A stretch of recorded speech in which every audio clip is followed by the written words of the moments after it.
নমস্কার, Rishibani institute of Vedic অ্যাস্ট্রোলজির পক্ষ থেকে স্বাগত জানাই আজকের জ্যোতিষ আলোচনায়। আমি শান্তনু আপনাদের সঙ্গে। আলোচ্য বিষয় বিশুদ্ধ জ্যোতিষ। 12টি রাশি, বিশেষ বিশেষ তাদের ধর্ম, কিছু বিশেষ বৈশিষ্ট্য তাদেরকে শ্রেষ্ঠত্বের দিকে এগিয়ে নিয়ে যায়, আবার কিছু বিশেষ বৈশিষ্ট্যের কারণে তাদের পিছিয়ে আসতে হয়। আজকে আমরা আলোচনা করব ধনু রাশিকে নিয়ে। কালপুরুষের নবম রাশি, দেবগুরু বৃহস্পতির দ্বারা প্রভাবিত এই রাশি এবং ধনুরাশির সবচেয়ে বড় বিষয়টি হলো এর সিম্বল। এখানে রয়েছে একটি মানুষ, যার শরীরের পেছনের দিকটা অশ্বের মতন, অর্থাৎ সামনের দিকে মানুষের দক্ষতা, মানুষের জ্ঞান, বুদ্ধি সমস্ত রয়েছে, এবং পেছনের দিকটা অর্থাৎ যে অংশটা পদ অংশ, সেটি স্টেবিলিটিকে কন্ট্রোল করে, সেখানে কিন্তু রয়েছে অশ্বের মতো একটা গতিশীল অবস্থা। তাই বুদ্ধি, গতি, শক্তি সমস্ত কিছুর সমন্বয়, শান্তি, দীপ্ততা সমস্ত কিছুর সমন্বয় আমরা ধনুতে দেখতে পাই। মানুষের মতো দুটি হাত আছে, অশ্বের মতো 4টি পা আছে। সুতরাং ধনুর শ্রেষ্ঠত্ব কিন্তু কেউ অস্বীকার করতে পারে না। ধনুর যে এই সিম্বল অর্থাৎ মানব অশ্ব, তার প্রথম দিকটা মানুষের মতো, শেষের দিকটা অশ্বের মতো। এর হাতে রয়েছে একটি ধনুক।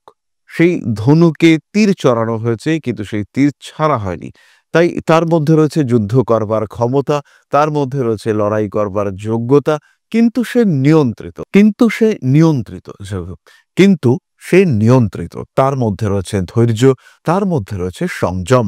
তাই অন্যদের থেকে ধনু এমনিতেই আলাদা। তা সত্ত্বেও আমরা ধনু রাশি বা লগ্নের মানুষদের 10টি বৈশিষ্ট্য নিয়ে জানবো। আপনারা যারা স্পেশালি ধনু রাশি বা লগ্নের মানুষ, তাদের শুনতে ভালো লাগবে। আবার আপনাদের পরিবারের কোনো মানুষ যদি ধনু রাশি বা লগ্নের কোনো মানুষ হয়ে থাকেন, তারও বিষয়টি শুনতে অনেকটাই ভালো লাগবে। ধনুরাশি বা লগ্নের জাতক বা জাতিকাদের প্রথম প্রধান বৈশিষ্ট্য হলো তাদের ব্যক্তিত্ব। স্নিগ্ধতা এবং উগ্রতার এক সংমিশ্রণ, জ্ঞান এবং জ্ঞানের প্রকাশের মাধ্যমে গড়ে ওঠা এক বিশেষ ধরনের ব্যক্তিত্ব। এইটা ধনুকে অন্যদের থেকে সম্পূর্ণ আলাদা করে রাখে। ধনু টোটালি ডিফারেন্ট অন্যদের থেকে, ধনু সম্পূর্ণ পৃথক। মানুষ এদেরকে অনুকরণ করতে চায়, মানুষ এদেরকে ফলো করতে চায়, কিন্তু ধনুর যে পরিকল্পনা, ধনুর যে নিয়ন্ত্রণ, ধনুর যে সিস্টেম, তাকে কিন্তু কোনোভাবেই সরাসরি অনুসরণ করে ছোঁয়া যায় না। ভাবা যায় অনুকরণ করব, কিন্তু আলটিমেটলি তাকে অনুকরণও করা যায় না, অনুসরণও করা যায় না। দ্বিতীয়ত, ধনু রাশি বা লগ্নের জাতক বা জাতিকাদের মধ্যে বিশেষ শিক্ষণ ক্ষমতা থাকে। ধনু মানুষকে শেখাতে পারে, ধনু মানুষকে জানাতে পারে, বোঝাতে পারে। ধনু রাশি বা লগ্নের মানুষ তারা কিন্তু খুব সহজভাবেই অপরকে গাইড করতে পারেন। নিজের মধ্যে যে জ্ঞান আছে, সেই জ্ঞানের আবেশে অপরকে আবিষ্ট করবার ক্ষমতা, সেইটা ধনুর মধ্যে দেখতে পাওয়া যায়।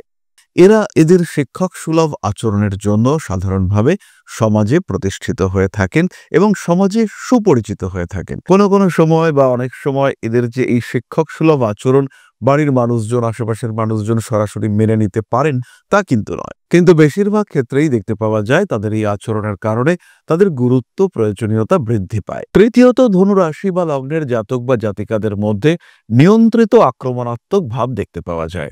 ধনুরাশি বা লগ্নের মানুষ তারা অ্যাগ্রেসিভ কিন্তু কন্ট্রোলড।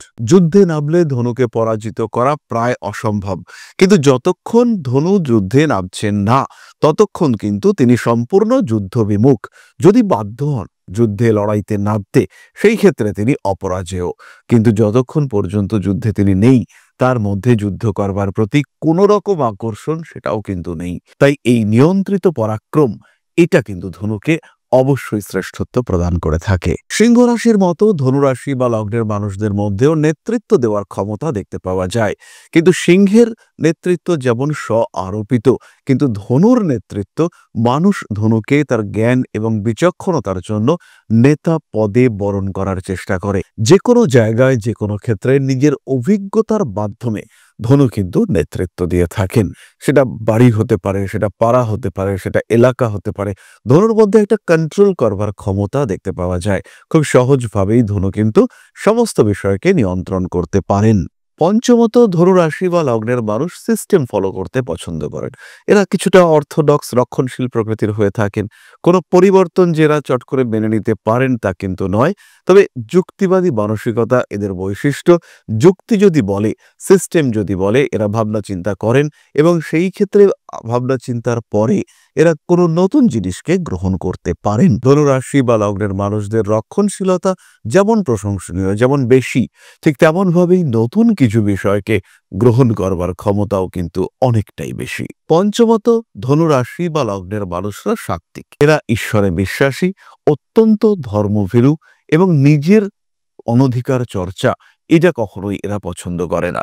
এই ক্ষেত্রে একটি কথা বলতেই হয়, ধনুর যেটা অধিকার সেখানে কেউ হস্তক্ষেপ করবে এটা ধনুর পছন্দ নয়, আবার অন্যের যেটা অধিকার সেখানে ধনু গিয়ে হস্তক্ষেপ করবেন এটাও ধনুর পছন্দ নয়। নিজের জায়গা, নিজের ক্ষেত্র, যতটুকু নিজের জায়গা সেটিকে বোঝা, উপলব্ধি করা, এইটা কিন্তু ধনু পারেন এবং ধনু বোঝেন কতটুকু আমার ক্ষেত্র, সেই ক্ষেত্রের মধ্যে নিজেকে সংযত রাখার ক্ষমতা, এটা কিন্তু আমরা ধনুর মধ্যে দেখতে পাই। ধার্মিক প্রকৃতির ধনুরাশি বা লগ্নের মানুষরা তারা কখনোই অনৈতিক কাজ পছন্দ করেন না। এর কারণে অনেক সময় তারা স্ট্রেট ফরওয়ার্ড হয়ে পড়েন।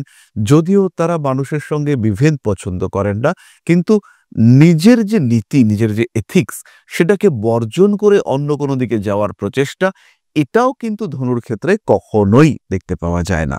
ষষ্ঠত, তীক্ষ্ণ বুদ্ধিমত্তা এবং ডাইনামিক অ্যাটিটিউড, গতিশীল মানসিকতা, প্রগতিশীল মানসিকতা, এটা পারফেক্ট হবে।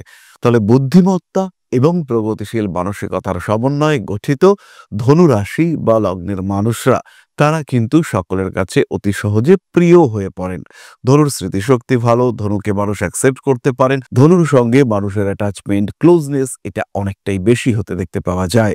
তাই সহজেই ধনু কিন্তু অন্য মানুষের কাছে প্রিয় হয়ে ওঠেন, ধনুর গ্রহণযোগ্যতা অনেকটাই বাড়তে দেখতে পাওয়া যায়। ধনুরাশি বা লগ্নের মানুষদের পরবর্তী বৈশিষ্ট্য, এরা কিন্তু ভীষণ ভালোভাবে অন্যের দায়িত্ব নিতে পারেন, প্রচন্ড রেসপন্সিবল। তাই যদি কারোর দায়িত্ব ধনু নিয়ে থাকেন তার কিন্তু কোনো অভিযোগের জায়গা থাকে না। ধনুরাশি বা লগ্নের মানুষ তারা অত্যন্ত রেসপন্সিবল, অত্যন্ত কর্তব্যপরায়ণ, অত্যন্ত দায়িত্বশীল। সমস্যা যাই আসুক না কেন, যেদিক থেকে আসুক না কেন, ধনু কিন্তু সেই সমস্যা অতিক্রম করতে পারেন, ধনু কিন্তু সেই সমস্যা ওভারকাম করতে পারেন। যারা ধনুর উপরে নির্ভরশীল হয়, ধনু কিন্তু তাদের মধ্যে ভীষণ ভালোভাবে সামঞ্জস্য বিধান করেন। এর জন্য ধনুরাশির মানুষটিকে পরিশ্রম করতে হয়, কিছু ত্যাগ স্বীকার করতে হয়। অতিরিক্ত খাটাখাটুনির কারণে ধনু দুর্বল হয়ে পড়েন, কিন্তু প্রত্যেকটি দায়িত্ব, প্রত্যেকটি কাজ ধনু কিন্তু সার্বিকভাবে নিজে দায়িত্ব নিয়ে করে থাকে। সমস্ত রকম সমস্যা অতিক্রম করবার জন্য, নিজের নিচের মানুষগুলিকে যত্নে রাখার জন্য ধনুর স্যাক্রিফাইস, ত্যাগের কোনো সীমানা থাকে না। অষ্টমত, ধনুরাশি বা লগ্নের প্রত্যেকটি জাতক বা জাতিকা তাদের একটি নির্দিষ্ট জীবন আদর্শ থাকে, এবং এই যে জীবন আদর্শ এটা কিন্তু অন্যদের থেকে অনেকটাই বেটার হয়, অনেকটাই উচ্চ মানসিকতার হয়।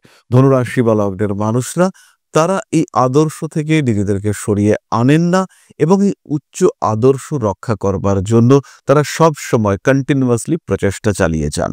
তারা ক্ষমাশীল, অপরাধ যাই হোক না কেন তাদের সঙ্গে, সামনের মানুষটি যদি এসে নিচু হয় ধনু কিন্তু তাকে তৎক্ষণাৎ ক্ষমা করে দেন।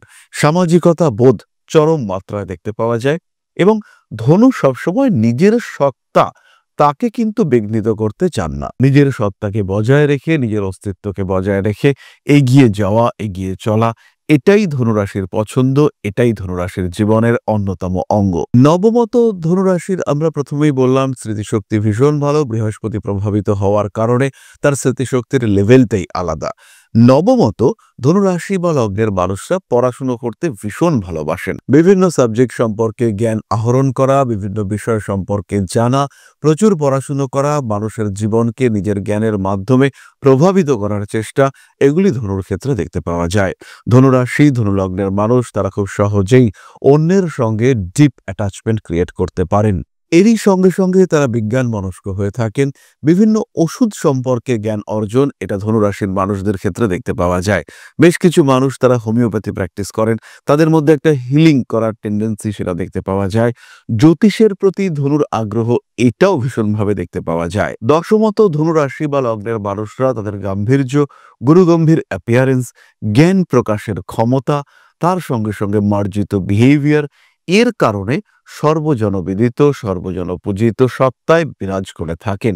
সবাই তাদেরকে অ্যাকসেপ্ট করতে পছন্দ করে, সবাই তাদেরকে গ্রহণ করতে চায়। সুতরাং ধনু রাশি বা লগ্নের জাতক বা জাতিকাদের 10টি বিশেষ বৈশিষ্ট্য, যার কারণে তারা অন্যদের থেকে টোটালি ডিফারেন্ট, একটু আলাদা প্রকৃতির হয়ে থাকেন, সেগুলি আমরা ডিসকাস করলাম।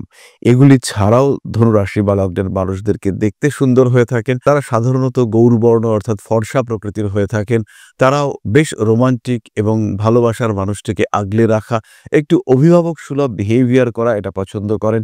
বহু বিপরীত লিঙ্গের মানুষ তাদের এই বিহেভিয়ারকে অ্যাকসেপ্ট করতে পছন্দ করেন। যে কোনো কাজ করবার আগে তারা ভীষণভাবে সেই কাজটি সম্পর্কে পরিকল্পনা করে থাকেন। তাদের একটা মানসিক স্বাবলম্বিতা দেখতে পাওয়া যায়।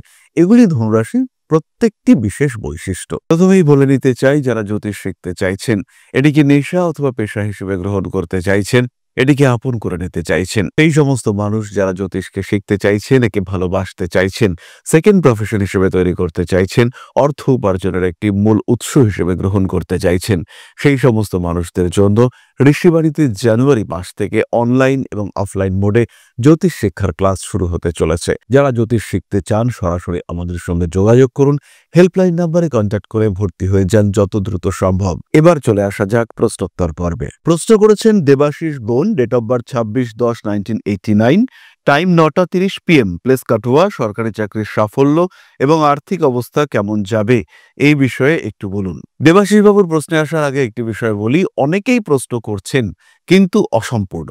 কেউ নাম লিখছেন না, কেউ ডেট অফ বার্থ, টাইম এগুলো প্রপার ওয়েতে লিখছেন না, কেউ প্লেস অফ বার্থ মেনশন করতে ভুলে যাচ্ছেন। এদের প্রশ্নের উত্তর দেওয়া তো এই পদ্ধতিতে সম্ভবই নয়।